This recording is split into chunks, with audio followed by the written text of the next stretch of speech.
Hello again, Steve here, and today I wanted to talk a little bit about pro-life. And what I mean by this is real pro-life.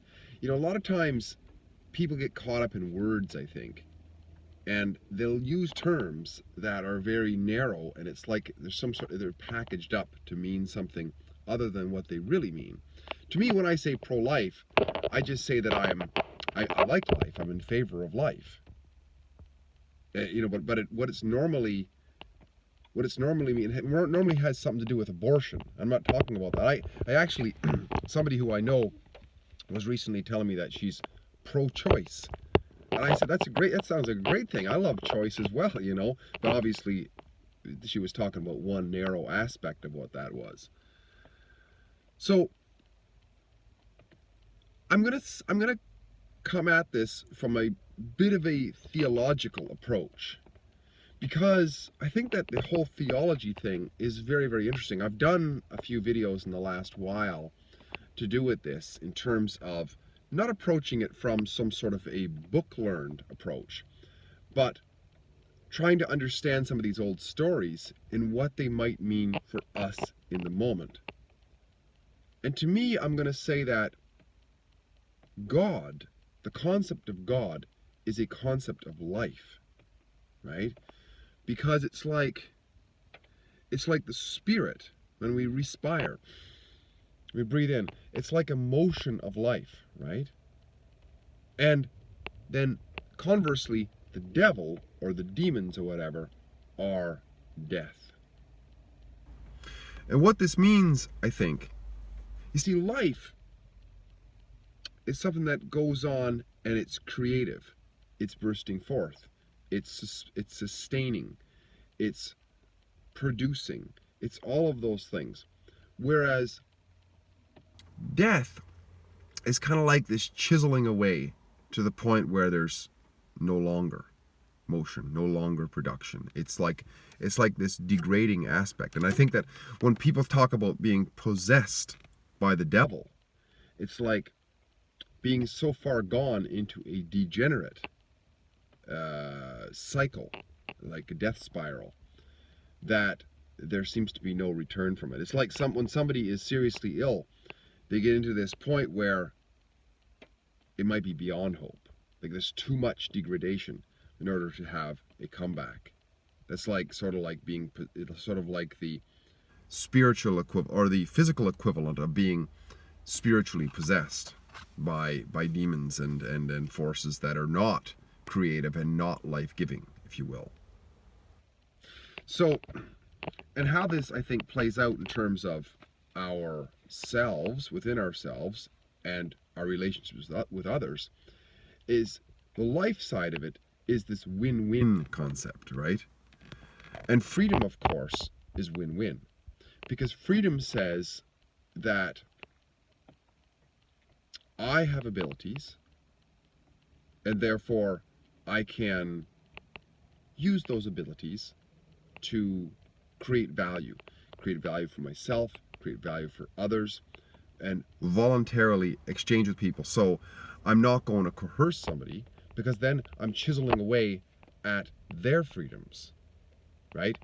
And by doing so, in the net whole of things, if we're all interrelated and interconnected in some way, I'm chiseling away at life itself. If I chisel away at the life of others, I'm chiseling away at life. Right? I can chisel away at myself, I can abuse myself. That's more near and dear to me, at chiseling away at my life. But if I abuse others, I'm chiseling away at their life, and therefore I'm chiseling away at the good, right? And the good is like God. That's the synonym, I think, really. I mean, it's so similar in terms of the look of it as well, right? Whereas the demonic side is this negation of life, this coercion, this abuse, whether it's abuse of self or abuse of others. And a lot of times it might not even be a conscious thing. I think to be good, we have to be conscious. It's like a constant working. And I think this is where the the idea and the concept of original sin and us being sinners comes from, which is that we have this inherent desire for comfort and desire for shortcuts, which is valuable because it helps us to innovate, right? But one of the ways we can innovate is to take shortcuts by, stealing from others to serve ourselves. But once again, in the net of things, that's not win-win. So if we can find out ways to win-win, we can run a short circuit around those evil or demonic tendencies to subtract from life. So this is why, when I look at it this way, I realize, yeah, it is a challenge sometimes to be on the side of good, to be on the side of life, to be pro-life. But it has this wholesomeness to it. Nothing, it all makes sense. It all adds up. It's logos, it's logical, right? And there's this inner comfort about it. It's really, I guess it's kind of hard to explain. It's like the spiritual come to the moment, to the reality, to the practical, right? It's where the logos and spirituality meet, I think. So yeah, just some thoughts. Might not make any sense, but I don't know. If you have an interest in this sort of thing, I think it's important to look at it. Like, where are these old stories coming from? Where does this God fit in our lives? And where does this devil or demon fit into our lives? I would say, because after all, if there is no separation of us from God and us from other things and the universe and all this being interconnected, right?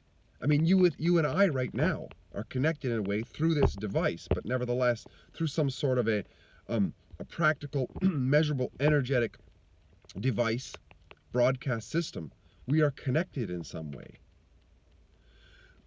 And the closer it is to us, like the more we harm ourselves, that's more of a direct demonic sort of negation of our lives. And of course, the more we benefit ourselves through things like exercise and nutrition and self-honesty and self-understanding and all those sorts of things, the more we are in a state of pro-life for ourselves, but also those near and dear to us and those in our communities and so on, the more often we focus on that win-win. Because it's a win-win, it benefits us, it also benefits them, and it benefits our relationship. Like, it benefits everything. It's like a blossoming of productivity within that relationship. Excuse me. So yeah, all of that, when I look at that, that's why I'm pro-life. Because I believe in life. I love life. And so the question then is, why would I involve myself with something that's not as productive, that is chipping away at that life? Which to me is involving myself in the demonic side of life. Sometimes in little wee pieces, right? But all those little wee pieces add up. And they're not helpful. If you have any comments, please leave them in the box below. If you like what I'm doing, please like, subscribe, and share. And once again, it was great to get back to doing a little bit of a YouTube video. Talk to you soon. Bye for now.